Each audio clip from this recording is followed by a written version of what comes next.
Nais ko lamang magpasalamat sa lahat ng mga estudyante na tumangkilik at nag-avail ng ating aklat na pinamagatang panimula sa gramatika ng wikang Arabic, at ito po ay edition 1. Okay, ito po yung pinakaunang aklat na aking naisulat.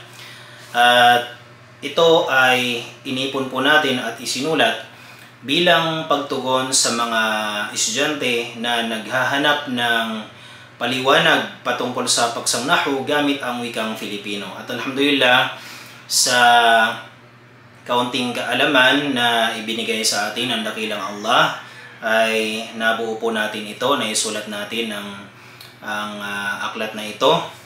At alhamdulillah, ay mahigit kumulang nasa 80 aklat ang ating na-distribute sa mga estudyante. So mga 80 na po, 80 books ang na-avail ng ating mga estudyante.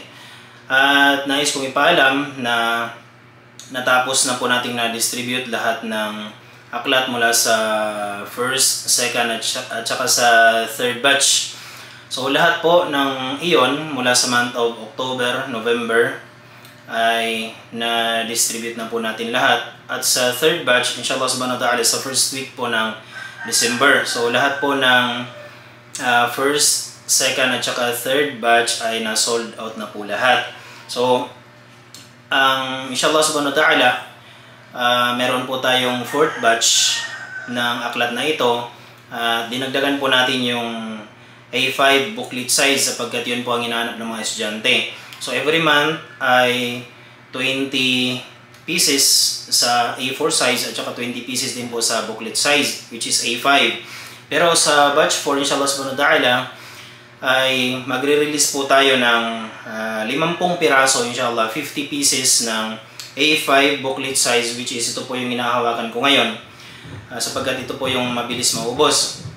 So 50 pieces ng A5 booklet size at 20 pieces lang po sa A4 size. So ito po yung A4 size.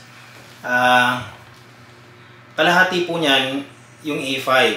So para makita nyo po sa actual, yan po siya.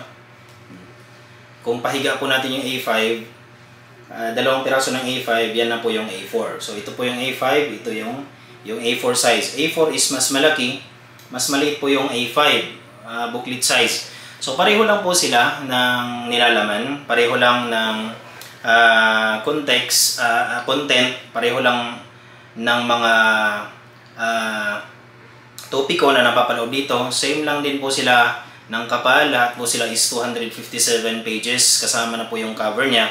So anong kaibahan ng dalawa? Kaibahan po nila, mas mainam pong gamitin itong A4 size kung halimbawa gagamitin po natin sa pagtuturo, o di kaya ay nakastay lang po siya sa room natin, na kung saan doon lang po tayo nag-i-study, o di kaya dadalhin lang natin kapag tayo ay nagtuturo. Ito po, maganda po yun sa sa A4 size, o kaya doon sa mga medyo nahihirapan ng magbasa, sa mga maliliit na letra o titik. Ito po yung gamitin nyo, yung A4 size, okay? Sapagkat mas naibigkas po siya. Okay? At patungkol naman sa A5 size, maganda po ito kung palagi nating dadalhin. Sa mga estudyante na palaging nagre-review ng paksang Nahwu, mas mainam po yung A5 booklet size kasi mas magaan lang po siyang dalhin. Kahit saan po tayo ay mabilis lang po at handy po siya, magaan po ang pagdala sa kanya kahit saan natin bitbitin. So kahit saan, halimbawa meron tayong mga bakanting oras, pwede nating ma-review anytime. So nabibigkas din naman ito, so malinaw din.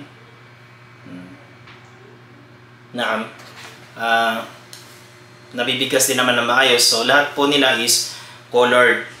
Okay, so inshallah subhanahu wa ta'ala, sa batch 4 ay 50 pieces ang i-release natin sa A5 booklet size, 20 pieces lamang po sa A4, at hopefully ay ipapadala po ito sa mga magpapareserve within sa third or last week ng month of December inshallah. So paunahan lang po ito kung sino yung maunang 50 persons na makapag-reserve ng A5 booklet size at saka 20 persons sa A4 booklet size. So sila po yung priority natin. Sila yung ma-prioritize na mapadalhan inshallah subhanahu wa ta'ala ng mga aklat na ito. Kung sakaling maubos man, ay every month nag-release po tayo. So pwede po yun sa batch 5 which is sa month of January.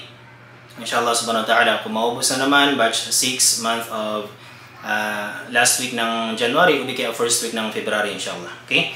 So nawa ay makatulong sa bawat isa ang aklat na ito upang mas maunawaan, mas maging malawak ang kanilang kaalaman, pag-intindi, pag-unawa sa wikang Arabic na kung saan ating magagamit upang mas maunawaan po natin ang banal na Quran at ang hadith ng mahal na propeta Muhammad sallallahu alaihi wasallam. So inshallah subhanahu wa ta'ala, maaari po kayong mag-inquire sa link na ilalagay ko po sa description. May kita po sa description ng post na ito. O di kaya pwede po kayong dumirektang magmensahe, magpadala ng message po sa aking Facebook page na Akh Ibn Malik inshallah. So ito po yung pinakaunang aklat, pero inshallah subhanahu wa ta'ala, kasunod po nito ay i-release din po natin ang panimula sa morpolohiya ng wikang Arabic, which is yung tinatawag nating Al-Qawaid As-Sarfiyah. So ito ay panimula sa gramatika ng wikang Arabic. Ito po yung Arabic syntax. Okay, ito po yung Al-Qawaid An-Nahwiyah. Okay, at kasunod nito is Al-Qawaid As-Sarfiyah biidhnillahi subhanahu wa ta'ala. So hilingin natin sa Allah subhanahu wa ta'ala ang palagiang tawfiq, nawa ay dagdagan ng Allah subhanahu wa ta'ala ang tawfiq sa akin at sa bawat isa po sa atin, sa ating lahat, upang mas maunawaan natin ang ating relihiyong Islam sa pamagitan ng pagkakaroon ng mas malalim na kaalaman patungkol sa wikang Arabic. So dito lang, syukran. Barakallahu fikum jami'an. Wassalamu alaikum warahmatullahi ta'ala wabarakatuh.